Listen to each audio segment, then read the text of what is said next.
رات پیسے گننا، سویرے اٹھ کے پھر گننا شروع کر دینا، پیسوں میں رشتوں کو تولنا، پیسے کے ساتھ ہی اپنے آپ کو ہر وقت لگائے رکھنا، الجھ کے رہ گئے ہیں لوگ، الجھ کے۔ اور پھر کوئی بندہ جیت نہیں رہا۔ ہمارے دادا بھی یہی کہتے تھے کہ کچھ پیسے کمانے ہیں تاکہ بچے پال لوں، یہ کہتے کہتے چلے گئے۔ ہمارے ابا بھی یہی کہتے تھے، پھر اس کے بعد ہم نے بھی یہی بولنی شروع کر دی ہے، تو جیتا تو کوئی بھی نہیں، جیتا تو کوئی بھی نہیں۔ مال کو ضرور حاصل کریں۔ حضرت بہاءالحق نقشبند بخاری رحمۃ اللہ علیہ فرماتے ہیں، میں نے منا کے میدان میں ایک نوجوان دیکھا جو لاکھوں کا کاروبار کر رہا تھا، لاکھوں کا، دیناروں کا کاروبار کرتا تھا، سونے چاندی ہیرے جواہرات کا کام کرتا تھا، لیکن فرماتے میں نے اس کے دل پہ نظر ڈالی، لاکھوں کا کام کرتا تھا پر اس کا دل ایک منٹ کے لیے بھی اپنے رب کی یاد سے غافل نہیں تھا۔ ہر وقت اس کا دل اپنے مالک کی یاد میں مصروف تھا، ہر وقت۔ ارشاد فرماتے ہیں کہ میرا شروع میں اس کے بارے میں گمان یہ تھا کہ دیکھو یہ شخص کیا کر رہا ہے، پیسہ کما رہا ہے، دولت کے چکر میں پڑا ہوا ہے۔ فرماتے ہیں کہ پھر میں نے ایک اور منظر دیکھا، ایک اور رنگ میں نے دیکھا کہ وہ کما رہا تھا، اور پھر اختتام حج پہ میں نے دیکھا کہ جو کمایا تھا سارا اللہ کے بندوں پہ خرچ کر رہا تھا۔ آپ اور میں، ہم نے دیکھنا صرف یہ ہے کہ کہیں ایسا تو نہیں ہے کہ دولت میں الجھ گئے۔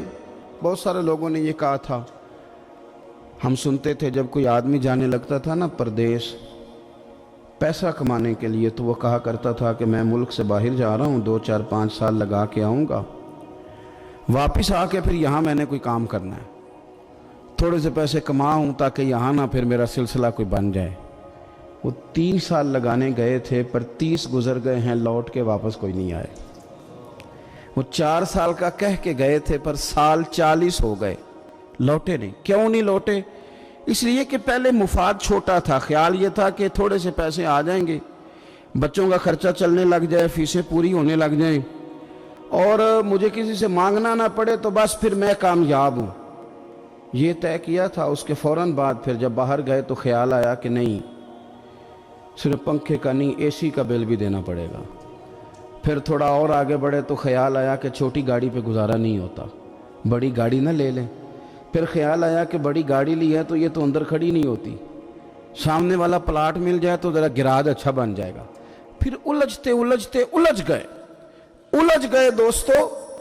پھر نہ مالک حقیقی کی جانب وہ نظر جو ہماری ہونی چاہیے تھی نہ رہی۔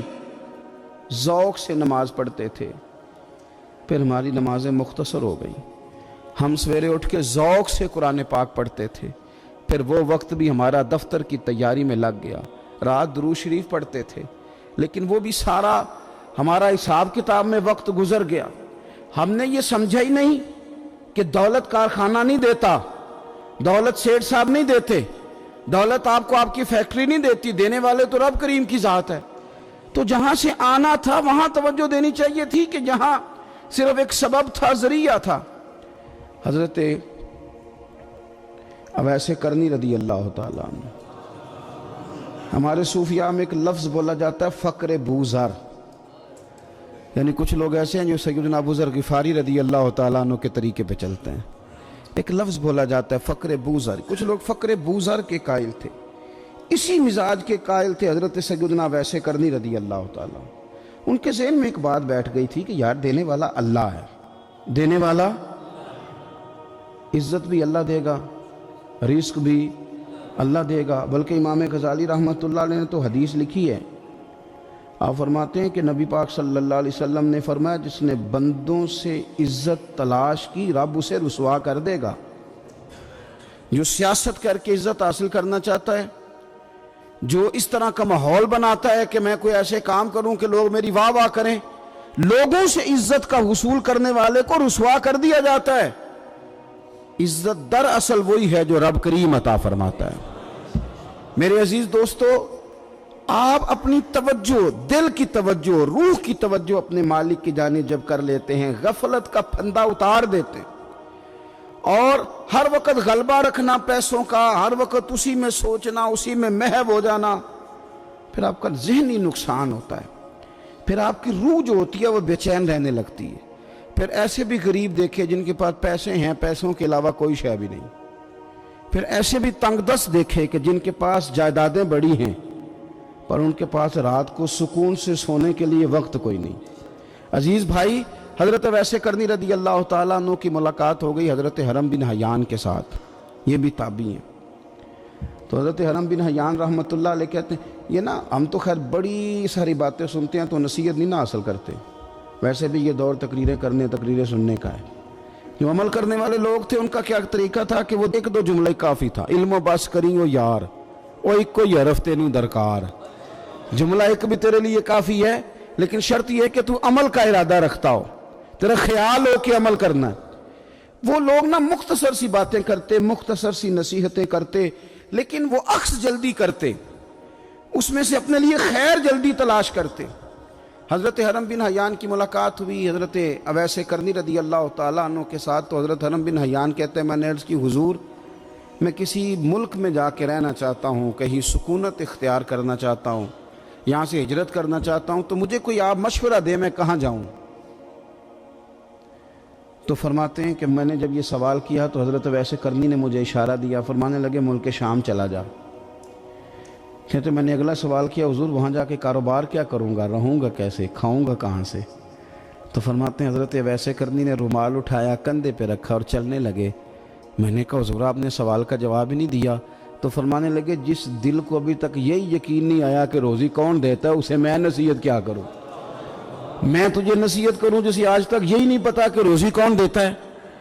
تو ابھی تک اپنے دل کو پکا ہی نہیں کر پایا کہ روزی رب دیتا ہے؟ او خدا کے بندے کیا نصیحت کروں تجھے؟ تو ابھی تک یہاں اڑا ہوا ہے۔ تیرا جو توکل ہے وہ مضبوط ہونا چاہیے، تیرا بھروسہ اپنے رب کی ذات۔ تو غافل ہو گیا اللہ سے، تو نے اسباب پر بھروسہ سارا کرنا شروع کر دیا۔ اسباب اختیار کیے جاتے ہیں، بھروسہ رب کریم پہ کیا جاتا ہے۔ ہماری جو غفلت ہے نا وہ بھلا کیوں ہوئی ہے؟ وہ اس لیے ہوئی ہے کہ پیسے کسی کو بھی برے نہیں لگتے، پتہ نہیں ان میں کیا کشش ہے۔ یہ نہ آپ کسی جگہ بھی ان کا نام لے لیتے ہیں، یہ کسی جگہ بھی آ جاتے ہیں تو یہ برے لگتے ہی نہیں۔ یہ جناب بڑی بڑی فقیری کا دعویٰ کرنے والے اور لوگوں کو طریقت اور تصوف کا درس دینے والے ان کو بھی اچھے لگتے ہیں۔ یہ تو جناب جو لوگوں کو کہہ رہے ہیں فقیر ہو جاؤ فقیر ہو جاؤ، وہ خود امیر ہوتے جا رہے ہیں۔ یہ پتہ نہیں ان میں کیا ایسا خاص۔ ہمارے ایک استاد تھے تو مزاج میں بڑی ظرافت تھی، حالانکہ بڑے اللہ والے بندے تھے، تو بات بڑی وہ دل لگی کی کیا کرتے تھے۔ تو ایک دن ہم نے پوچھا استاد جی خوشبو کون سی اچھی لگتی ہے؟ کہنے لگے بیٹا جو پیسوں میں سے آتی ہے وہ مجھے بڑی اچھی لگتی ہے، اس لیے کہ ملتے کم ہیں۔ ہمارا نا جب اس طرح کا ذوق بن جاتا ہے نا، آپ مزاج بنا لیتے ہیں پیسوں کا۔ لوگ سمجھتے ہیں کہ غریبی کا ڈر شاید زیادہ ڈر ہے، لیکن کبھی آپ دروازہ رسول پہ جائیں نا تو حضور نے تو کوئی اور ڈر بیان کیا ہے۔ حضرت ابو عبیدہ بن جراح رضی اللہ تعالیٰ عنہ بحرین سے نا مال لے کے آئے بہت سارا، حضور نے بھیجا، جزیہ لینے گئے یا مال غنیمت کا کچھ مال تھا، آپ لے کے مسجد میں آئے تو لوگوں کو پتہ چل گیا کہ آج مال آیا ہے۔ اب سب کو حصہ ملتا تھا، اس میں سے بدریوں کو زیادہ ملتا تھا، باقی لوگوں کو بھی ملتا تھا۔ تو فجر کی نماز کے بعد لوگ گھروں کو جایا کرتے تھے، لیکن آج پتہ چلا نا مال آیا ہے، تو یہ سیاستہ میں حدیث موجود ہے، سب لوگ مسجد میں بیٹھے رہے۔ حضور علیہ السلام نے فرمایا تمہیں پتہ چل گیا مال آیا ہے؟ عرض کی حضور ہاں۔ فرمایا تمہیں بانٹنے لگے ہیں، دینے لگے ہیں۔ ہم نا غریبی سے ڈرتے ہیں، ہم اپنے بچوں کے لیے دعا کرتے ہیں ان پہ غربت نہ آئے، ہم اپنے بہن بھائیوں کے لیے دعا کرتے ہیں ان پہ غربت نہ آئے، کرنی چاہیے۔ لیکن ذرا اس حدیث کے مفہوم کو بھی دیکھیے گا۔ نبی پاک صلی اللہ تعالیٰ علیہ وآلہ وسلم نے فرمایا تمہیں دینے لگے ہیں، مال آ گیا ہے، لیکن میرے قریب نے اپنی امت کے لیے جس چیز کا ڈر محسوس کیا وہ کیا ہے؟ حضور کے دل میں کس چیز کا خدشہ تھا وہ کیا ہے بیان کیا۔ حضور فرمانے لگے لوگو مجھے تم پر غربت کا ڈر نہیں، یہ ڈر نہیں کہ تم غریب ہو جاؤ گے، بلکہ مجھے تو ڈر ہے کہ تم پر دولت پھیلا دی جائے گی، تم زیادہ مالدار ہو جاؤ گے۔ خوف غریبی کا نہیں، خوف تمہارے مال کا ہے۔ اور حضور فرماتے ہیں کہ پھر تم انہی باتوں میں مبتلا ہو جاؤ گے جن میں پرانی امتیں مبتلا ہوئی تھی، اور جب وہ اللہ کی نافرمانی میں مبتلا ہوئی تھی تو پھر وہ ہلاک کر دی گئی تھی۔ مجھے ڈر ہے، مجھے ڈر ہے۔